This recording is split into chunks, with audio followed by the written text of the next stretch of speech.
nurses, welcome to my channel RN Core. So today we are going to discuss about the topic stroke. Stroke एक medical emergency है जिसमें हर एक second crucial होता है. जितनी जल्दी डायग्नोज बनेगा उतनी जल्दी इसकी इंटरवेंशंस ली जाएंगी, मींस उतनी ही अच्छी इसकी प्रोग्नोसिस होगी. फर्स्ट ऑफ ऑल हम डिस्कस करेंगे स्ट्रोक क्या होता है, इसके कितने टाइप्स है और टाइप्स के अकॉर्डिंग उसकी क्या मैनेजमेंट है, plus nursing interventions and the NCLEX question. So stay tuned with me till the end. जब हमारे ब्रेन में ब्लड सप्लाई इंटरप्ट हो जाए due to the any reason, clot की वजह से या ब्लड वेसल रप्चर हो गई उसकी वजह से, जब भी ब्लड सप्लाई ऑब्स्ट्रक्ट होती है इन आवर ब्रेन तो हमारे ब्रेन के उस पार्ट को ऑक्सीजन नहीं मिल पाती और उस वजह से पेशेंट को स्ट्रोक के साइन एंड सिम्टम देखने को मिलते हैं. स्ट्रोक दो टाइप्स का होता है. First one is ischaemic stroke और दूसरा होता है हेमरेजिक स्ट्रोक. इस्केमिक स्ट्रोक में ड्यू टू इस्कीमिया किस चीज की वजह से हो सकता है. फॉर एग्जाम्पल किसी भी ब्लड वेसल में थ्रोम्बस बना और वो थ्रोम्बस वहां से मूव हो गया. जब थ्रोम्बस अपनी ओरिजिनल साइड से मूव हो जाता है तब उसको बोलते हैं एम्बुलाई. एम्बुलाई ब्रेन की ब्लड वेसल में एंटर किया और उसके माइक्रो सर्कुलेशन को ब्लॉक कर दिया.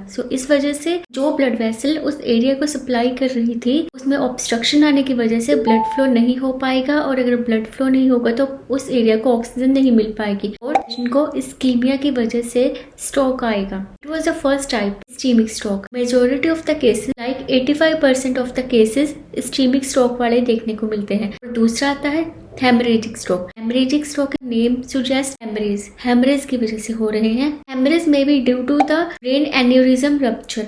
एन्यूरिज्म होता है कोई भी ब्लड वेसल वीक हो जाती है, प्रेशर की वजह से वो बल्ज कर जाती है और वीक ब्लड वेसल पे जब प्रेशर आता है बहुत ज्यादा वो रप्चर हो जाती है और जिसकी वजह से ब्लीडिंग होती है और पेशेंट में हेमरेजिक स्ट्रोक देखने को मिलता है. And for the key NCLEX fact, so first thing is ischaemic stroke का जो ट्रीटमेंट है वो विद इन 4.5 आवर्स में हो जाना चाहिए क्योंकि इसमें एक ड्रग देते हैं डेट इज अ थ्रोम्बोलिटिक जो क्लॉट ब्लॉक कर रखा है जिसने ब्लड वेसल को उसको तोड़ देती है, मींस ब्रेक कर देती है. That is a thrombolytic drug that is a TPA tissue plasminogen activator. इसका विंडो पीरियड 4.5 आवर्स है, मींस 4.5 आवर में ये ड्रग डिलीवर हो जानी चाहिए जब पेशेंट में सिम्टम दिखाई दिए और टिल द 4.5 आवर्स. अगर उसके बाद ये ड्रग देगी प्रोग्नोसिस इसका अच्छा नहीं हो पाएगा. स्ट्रोक के सिम्टम को असेस करने के लिए एक निमोनिक है बी फास्ट. बी से बैलेंस. पेशेंट का बैलेंस अच्छा नहीं रहेगा, मींस कोऑर्डिनेट नहीं हो पाएगा और उसको डिजीनेस जैसे सिम्टम दिखाई देंगे. सेकंड वन इज आईज से आता है ब्लड विजन BE. देन आता है एफ से फेस. एसिमेट्रिकल स्माइल होगी पेशेंट की और फेस ड्रोपिंग होगा, मींस एक साइड से फेस नीचे गिरा होगा एक साइड से सही होगा, ऐसे फेस ड्रोपिंग. तो ए से आर्म ड्रिफ्ट. हम पेशेंट को बोलेंगे ऊपर रखने को, वो नहीं रख पाएगा. So this is the arm drift. और एस से स्लर्ड स्पीच. उसकी जो स्पीच है that will not be clear and slurring होगी उसकी स्पीच में. And T for time. So as I said earlier के इसका जो ट्रीटमेंट है इस्केमिक स्ट्रोक का 3 to 4.5 आवर्स के विद इन हो जाना चाहिए. तो डेट्स वाई जब पेशेंट को ये सिम्टम आते हैं तो सबसे पहले टाइम नोट करना होता है किस टाइम पे सिम्टम्स आए. That is crucial for the treatment and shift करना है एज अर्ली एज पॉसिबल. अगर घर में हो रहा है या कहीं और पे भी हो रहा है तो उसी टाइम पे पेशेंट शिफ्ट करना है hospital. For example you are a nurse in the emergency department और आपको कॉल आती है कि हमारे पेशेंट को ये सिम्टम आए, मींस हमारे रिलेटिव को या हमारे फैमिली में से किसी को ये सिम्टम आ रहे हैं. So first of all as a health care provider सबसे पहले आपको पेशेंट को आते ही CT के लिए भेजना होता है. तो जो CT होती है that is a non contrast CT scan जिसमें कोई भी कॉन्ट्रास्ट डाई एजेंट नहीं इंजेक्ट किया जाता और ये इस चीज के लिए होती है to confirm the whether the stroke is ischaemic और द हेमरेजिक. अगर तो इस्केमिक है तो उसका ट्रीटमेंट बिल्कुल डिफरेंट है और अगर हेमरेजिक है तो डिफरेंट है. तो to diagnose it is very important before treating the condition. सबसे पहले CT के लिए भेजेंगे और as a nurse you have to secure the 2 IV lines. First for the TPA and second for the जितने भी हमारे फ्लूइड्स या ड्रग्स जाएंगी वो उसमें से जाएगी. 2 IV लाइन्स लगानी है आती पेशेंट के और CT के लिए शिफ्ट करना है as soon as possible. So let's discuss the management of the stroke. So first of all you have to assess the ABC airway breathing and circulation of the patient. आपको oxygen administer करनी है. Next is the monitor the vital signs, आपका TPN और the blood pressure and the blood sugar also. Next is perform the fast assessment और इसके अलावा एक stroke का स्केल होता है NIHSS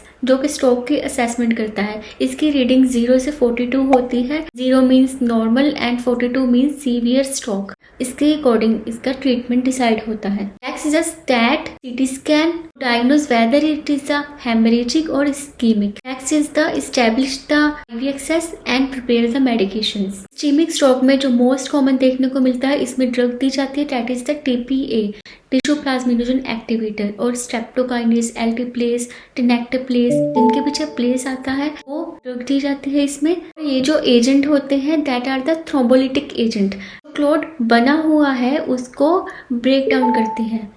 thrombolytic, they are not the blood thinners. Thrombolytic एक अलग से कैटेगरी है, डोंट मिक्स इट। टीपीए का सबसे मोस्ट इंपॉर्टेंट पॉइंट होता है कि इसका विंडो पीरियड 3 to 4.5 आवर्स होना चाहिए। नेक्स्ट पॉइंट इज बिकॉज ये जो ड्रग्स होती हैं क्लॉट को बर्स्ट करती है, मीन्स बहुत ज़्यादा चांसेस रहते हैं ब्लीडिंग होने के। तो जब भी ये ड्रग देते हैं कोई भी invasive procedure like the Foley's and IV access कुछ भी नहीं करना, कोई भी प्रिक नहीं करना, कोई ब्लड सैंपल नहीं लेना, कुछ नहीं करना जब तक ये ड्रग चल रही है। इसके बाद भी कुछ टाइम तक कॉज से सीवियर टाइप ऑफ ब्लीडिंग हो सकती है।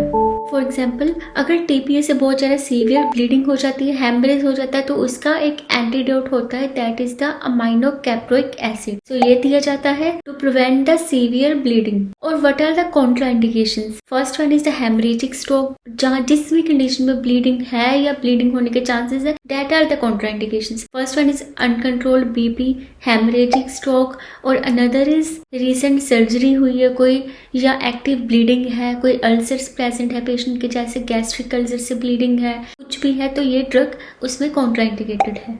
फॉर द हेमरेजिक स्ट्रोक क्या क्या मैनेजमेंट हो सकती है? फर्स्ट थिंग इज ब्लीडिंग हो रही है तो ब्लीडिंग को कंट्रोल करने के लिए it can be due to the hypertension most of the cases, so हमें लेबिटोलोल ड्रग देनी है पेशेंट को to stabilise the blood pressure. Last one is a surgical intervention, इसमें आती है क्रेनियोटमी या filing of the aneurysm. At last एक nursing management आता है। नर्सिंग मैनेजमेंट में हम positioning, you have to elevate the head of the bed up to 30 degree. First point is positioning, second is neurological assessment, GCS core stroke का reaction movement आपको ये assess करना है in the neurological assessment. ऐसा आता है following precautions because gag reflex may be affected in that patients, so patient को NPO रखना है और उसके बाद गैग रिफ्लेक्स चेक करने के बाद ही उसको डाइट पे लेना है। पेशेंट स्वेलो कर सकता है या नहीं, because there might be chances of the aspiration. आता है DVT प्रिवेंशन, DVT ना हो इसके प्रिवेंशन के लिए हमें कंप्रेशन स्टॉकिंग्स करनी है। ब्रेन में इस्कीमिया हो रहा है, सो उसकी वजह से might be chances of the seizures, फिर आपको सीजर प्रिकॉशंस लेने, ऑक्सीजन रखनी है at the bed side.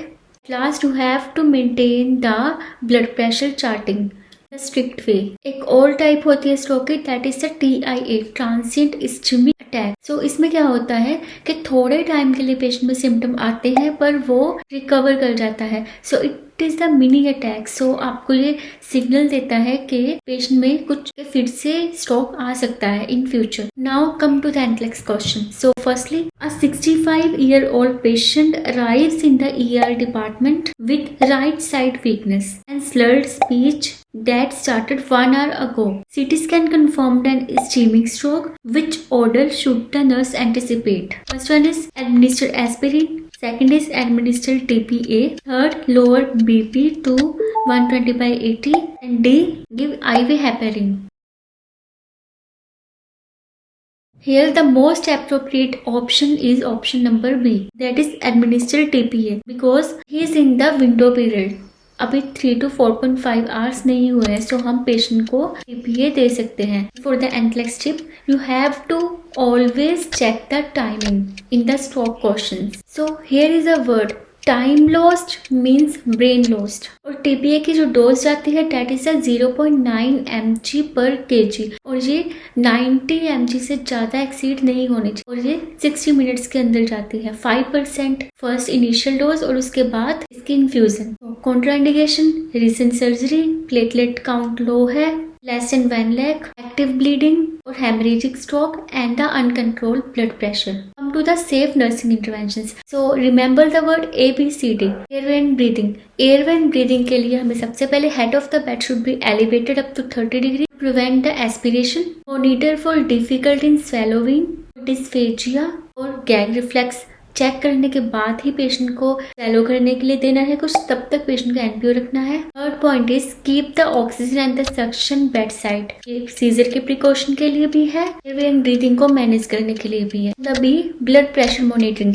Ischaemic stroke में आप 180/105 mm ऑफ HT अलो करना है blood pressure because enhance the perfusion. BP suddenly कम नहीं करना, स्लोली बीपी कम होना चाहिए. अगर सडनली बीपी कम होता है तो इट मीन्स जो मीन आर्टेरियल प्रेशर वो कम हो जाता है. इनको जो ऑक्सीजन सप्लाई या ब्लड सप्लाई हम की लग से डिमिनिश नहीं कर सकते. जब भी बीपी बढ़ता है तो स्लोली उसको डाउन लेकर आना है, कुल ड्रॉप नहीं लेकर आना. In the case of hemorrhagic stroke blood pressure हमें अंडर कंट्रोल रखना है at least 140/90 to prevent the further bleeding. C से clot prevention and the mobility. For the clot prevention, the patient every 2 hours.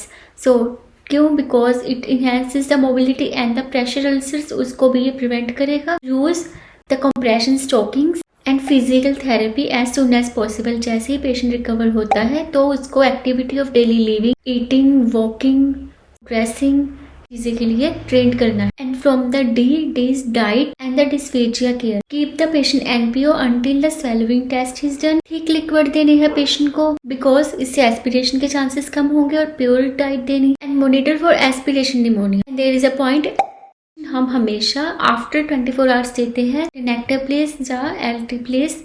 TPA के immediately बाद नहीं देते. And at last stroke rehabilitation and the patient education. So rehabilitation में जब stroke आता है, अगर सीवियर टाइप कुछ आया तो हो सकता है कि पेशेंट का जो एक पार्ट है वो काम ना करे या वीकनेस आए, हेमीपैरेसिस, ऐसी कंडीशन देखने को मिल सकती है. सो हमें पेशेंट और उसकी फैमिली को एजुकेट करना है regarding the some point. First point is physical therapy. इसमें पेशेंट की मोबिलिटी एक्सरसाइजेस की तरफ ध्यान देना है. हमें एजुकेट करना है active and the passive exercises to build the muscle strength and the mobility. Next is speech therapy. It helps in the swallowing and the speech recovery. Third is occupational therapy to regain the activity of daily livings like the dressing, eating, brushing teeth. And fourth point is lifestyle changes like the smoking cessation, low sodium diet, regular exercises and the blood pressure monitoring. और ये patient को educate करना है. अगर आपको एक बार stroke आया so there might be chances कि आपको दूसरी बार भी स्ट्रोक आ सकता है. तो इट इज द इम्पोर्टेंट की प्रिवेंशन हमें पेशेंट को लेने को बोलना है because there might be chances के सेकंड टाइम भी आ सकता है. And educate the patient regarding the medication adherence. Patient को बोलना है कि ब्लड प्रेशर की मेडिसिन प्रॉपर टाइम पे लेनी है और कोलेस्ट्रॉल लोअरिंग ड्रग्स होती हैं जो atorvastatins like the statins properly time पे लेना है बिकॉज इससे प्लेक बिल्डअप नहीं होगा और क्लॉट बनने के चांसेस नहीं होंगे. और इनके अलावा अगर antiplatelets like the aspirin and the anticoagulants like the warfarin patient को प्रिस्क्राइब हो सकती है to prevent the risk of the further development of the clot और द स्ट्रोक. पेशेंट को बोलना है कि आपने मेडिसिन सेम टाइम पे लेनी है और सडनली या अब्रप्टली कोई भी मेडिसिन स्टॉप नहीं करनी because it may cause the further stroke. And monitor for the side effects like the bruising and the dizziness and bleeding. So अगर ऐसा कुछ देखने को मिल रहा है तो आपको हेल्थ केयर प्रोवाइडर को या डॉक्टर को इमीडिएटली इन्फॉर्म करना है. और टीपीए के 24 आवर्स तक एस्पिरिन की ड्रग नहीं लेनी. और पेशेंट को एजुकेट करना है कि अगर आपको सडनली हेडेक होने लग जाए because it is a symptom of the haemorrhagic stroke और नमनेस हो एक बॉडी के पार्ट में या वीकनेस लगे तभी आपको मेडिकल केयर के लिए सीक करना है.